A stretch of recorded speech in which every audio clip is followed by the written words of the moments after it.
everybody. I'm Catherine Rose. I'm the founder of channelWise. channelWise is a software platform for the IT channel, providing access to vetted, been there, done that experts for one-on-one consultations to help you go farther in your business or career. And today we have with us Kyle Christensen, a channelWise expert focusing on business and leadership development for MSPs and IT service professionals. Welcome, Kyle. Hey, thanks for having me on. Thank you. So before we begin, I'd love for you to tell us a bit about your background and your journey to the IT channel. Ooh, I don't know if we have enough time for that, but it's a series of happy mistakes. Got into some trouble in high school, which turned into a supervisor job at an IT thing that a lot of people have heard of, big retail.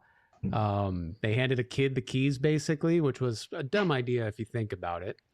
Had some success as a turnaround guy. I was going store to store, really making sure everyone was operating on profitable.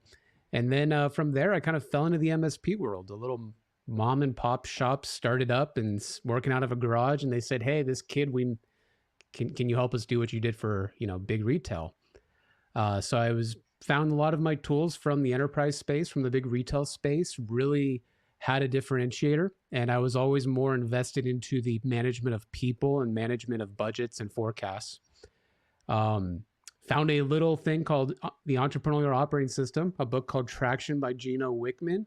And I realized that I enjoyed being a business strategist and leadership type roles more than I did on the technical front. So I was able to grow a couple MSPs pretty quickly, did some acquisitions. Then it led me to operate another MSP where we actually were able to put some tools in place where we went 4 to 12 million in 2 years. Wow. And really, it was putting in place a lot of the tools that I had learned in getting certified through EOS, as well as my history through being a turnaround expert. And then a lot of my peer group members were saying, hey, help me do that. So I started helping them. A couple of them I didn't even charge because I didn't, wasn't really even thinking business coaching was a thing. I just liked helping people out. And I was really involved in MSP Geek. I was really involved in the Reddits. I was really involved in the Facebook groups. And then I happened to stumble and help out another compadre doing a ConnectWise consulting firm where we had very similar growth. We actually were able to 4x growth in a couple years. Wow. From that point, I decided to start up a real structured business coaching system for MSPs, really by MSPs in a way, as the community's heavily involved, and really having some great success, anywhere between 2.5, 3 million upwards. My largest client right now is in that $30-40 million space. And all of them have a single thing, which is they all want to grow. They all want to stay profitable, and they all want more time to themselves as far as the owners are concerned.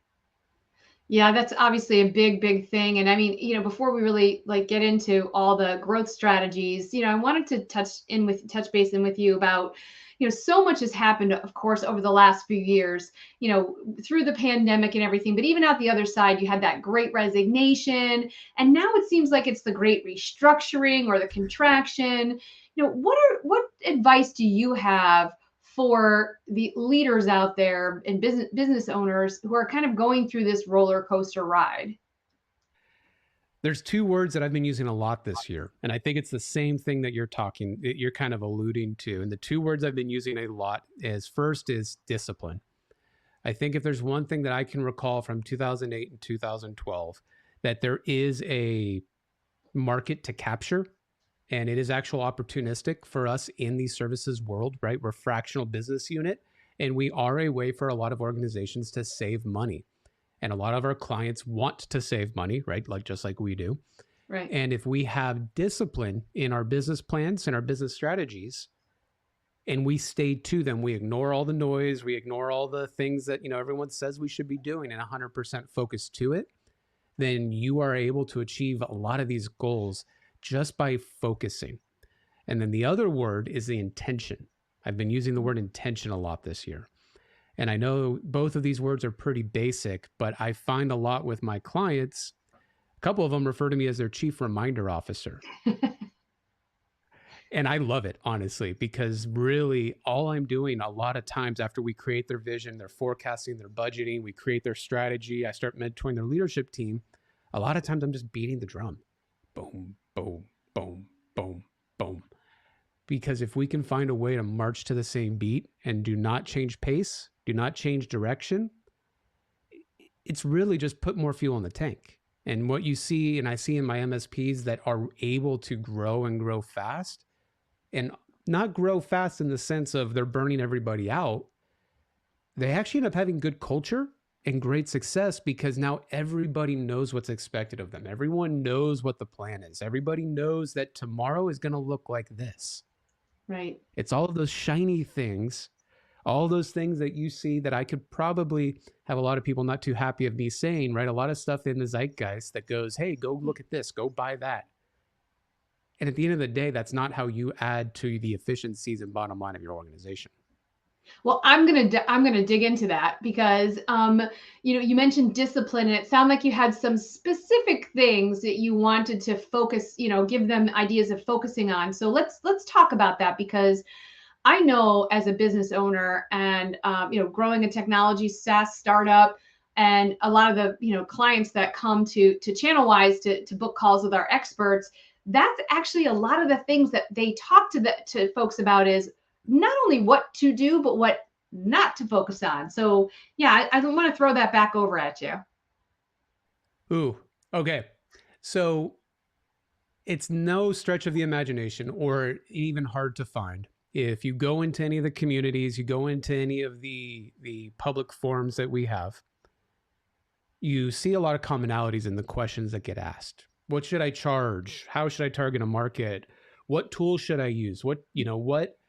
How should I give my employees raises? You see all these questions, but there's a missing context. And it's funny, right? The old adage of how many consultants does it take to screw in a light bulb? Well, it depends. And it depends. And a lot of times you see these blanket statements of, oh, you must buy this tool to be successful. You must charge this rate to be successful. The only way to get what you want is to charge $200 a user per month. Mm-hmm.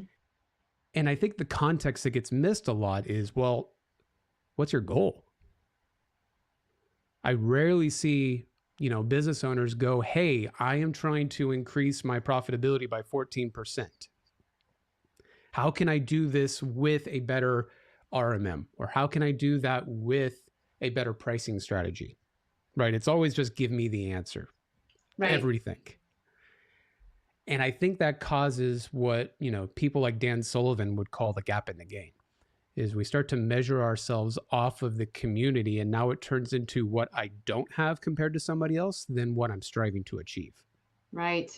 Yeah, I call that comparitis, where you can just go down the rabbit hole and I think I think social media is a great thing, and these communities are a great thing for the reasons that, it fosters relationships and things, but it also can be a big negative because, when there's a lot of gurus out there saying, hit 10 million in 6 months, or, I know that's a little bit exaggerated, but if that's what it feels like, if you just use this tool, you'll get here faster, and it makes us feel like we're not going fast enough. So, what are your advice to folks? Because it is a constant. I was talking to someone yesterday, as a matter of fact, and they said something about they wanted to, they're looking at their social media, their marketing strategy, and they just happened to mention, LinkedIn, Twitter, Facebook, and they said TikTok. And I was like, what?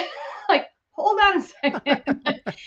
Again, nothing necessarily against TikTok, but if you're an MSP, is that someplace you need to be, right? So I guess that's a little bit. How do you work with the leaders to say, you say the discipline, you say the D word. How do you really bring them down to focus?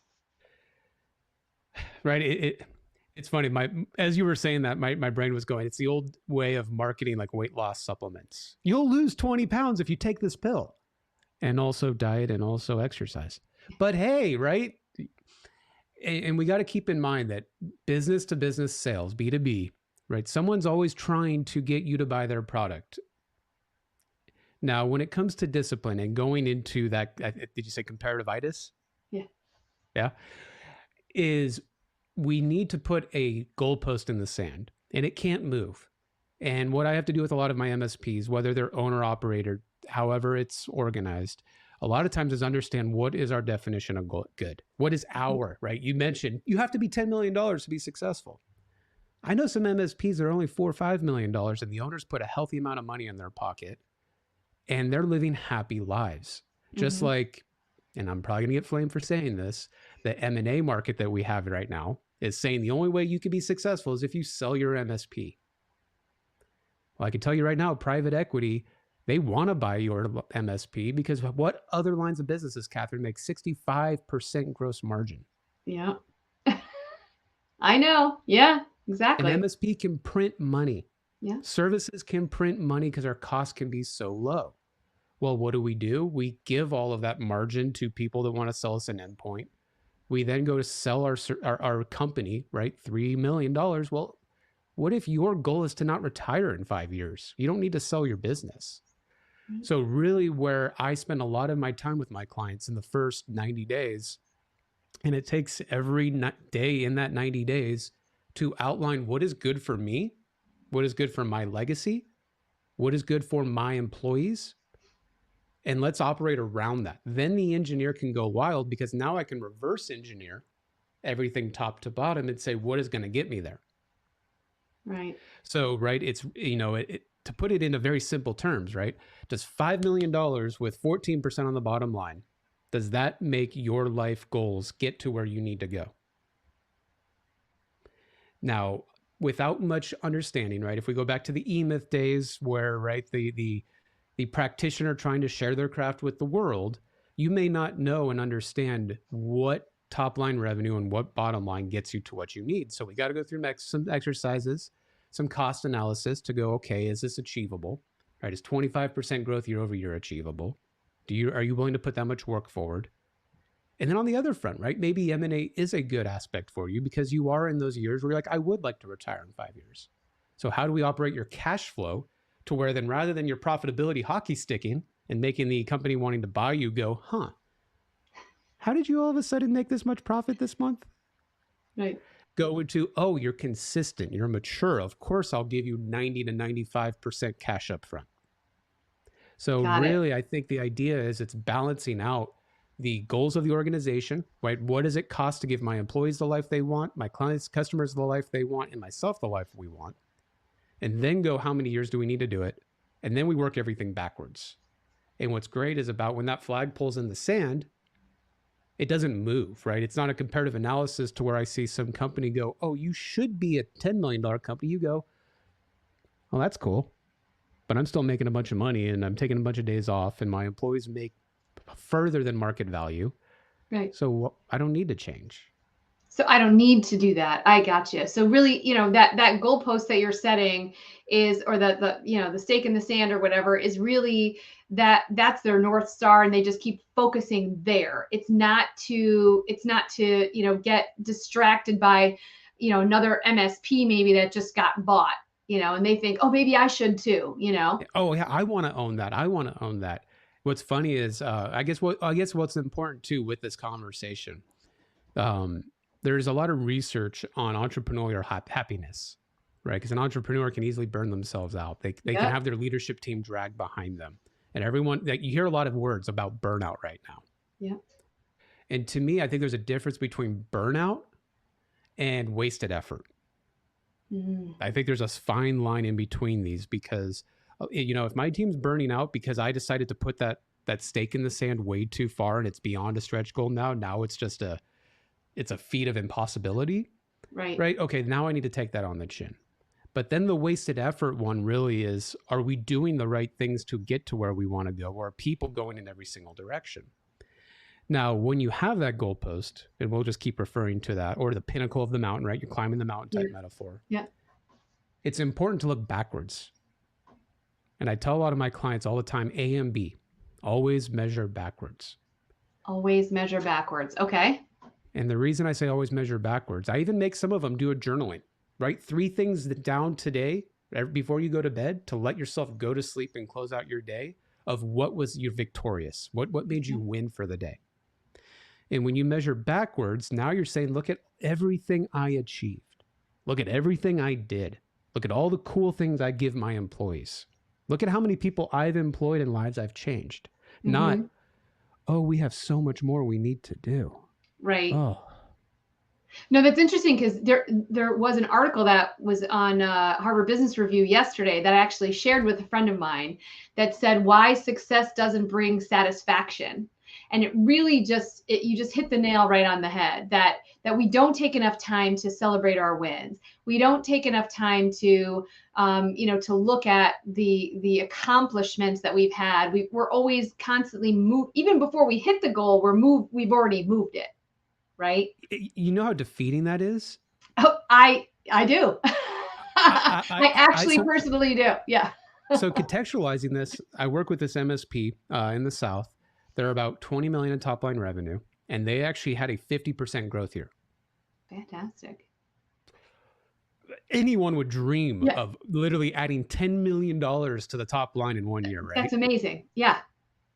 And the first thing that the owner, as we started to work with each other, tells me is, yeah, my whole team's defeated. The morale is down, right? They're giving me these emotions where I'm sitting there going, oh my God, do you guys realize that you have accomplished something that some MSP spend 30 years trying to Yeah. achieve? Why did you not stop, celebrate, fly everyone to Mexico and take like a week off? Mind you, their profitability is still good. So it's not like they did it by blowing everything out of the water and selling their soul. Right. Right. But sometimes that measuring backwards gives that perspective. But sometimes you just have to be reminded of it. Stop and look back. Look how far you climbed up this hill. You've achieved something that probably top 6%, top 7%. Oh, I hear it. I mean, we had 50% growth last year, and I didn't take the 5 minutes to celebrate. I was like, okay, how come it wasn't 75? You know what I mean? In my head, I'm like, wait a second. But you're right. I mean, it is when, when you're the leader and you're trying to drive forward. I think that's what it is that we just feel like we have to keep going forward, and we don't take the time to really internalize those wins. And then what sometimes then happens is we don't have our team do it either. So then that breeds dissatisfaction to them too. And then you start to hear things like I'm burned out, Yeah. right? Because you never took time to celebrate, or dare I say, tell your employees thank you. Thank you. Like, hey, great job. And it happens to everybody. I mean, if we think the old adage of keeping up with the Joneses, that's been around forever. Yeah. It's just that there's a level to where, it's okay to look forward, but you also can't look forward in the sense of everything I need to do, but what's just right in front of me? What gets me a little bit further? I always beat the drum. Perfection's the enemy of progress. Like whatever gets you 1% further, just knock it out. Part of that journaling exercise I make my clients do, the 3 wins of the day, I make them write down only 3 things that they want to get done tomorrow. Okay. I think that's really important because, if I sit down on a daily basis, I will guarantee I have more. So you're saying 3 is a good number. 80% of our efficiencies are done by 20% of our tasks. Okay. And I phrase it that way, right? Who knows if those percentages are perfect? But at the end of the day, right, if I look at my to-do list today, I could probably put 20 things in there. But only 3 or 4 of them get me 1% further to my goal. The other ones are like, get to that person, get to that client, solve that world hunger issue. Some of them are so far out where I'm like, yeah, I'm just going to beat myself up because I still didn't do that. So just chunks at a chunks. How do you eat an elephant? 1 bite at a time. Right. Some like small incremental things versus trying to go, be everything to everybody, it sounds like. Well, I mean, you've talked a lot about the growth, the growth that you've had, that, you took the MSPs you were involved with, and now you're coaching clients. What leadership techniques do you see are the most effective? Because, I mean, as you mentioned, not everybody wants to grow, but let's say I do. I want to have 50%, I want to have 75, 100, whatever it is, growth year on year. Like that does sometimes take a new leadership tactic that you need to employ. So talk a little bit about that. Yeah. So a lot of it, we're talking about that goalpost. So we figured out the goalpost. You want to do 50% this year, which puts you at X million. So a lot of it then becomes exercises of, okay, well, I do exercise with my clients. Are we cyclical? Are we seasonal? Is it going to be flat growth over the year from a revenue perspective, right? We kind of go through that exercise first. What are the trends from a new revenue that we need to achieve. Mm-hmm. Then the question, right? 50%, that means I need to do 50% more work as well every single month in that quarter. So I start to ask the questions, and I've stole this from Aerosmith. We call it a dare to suck meeting. I got that from a Jim Collins article where he interviewed Steven Tyler and said, how did you write some of your songs? They're a little bit out there.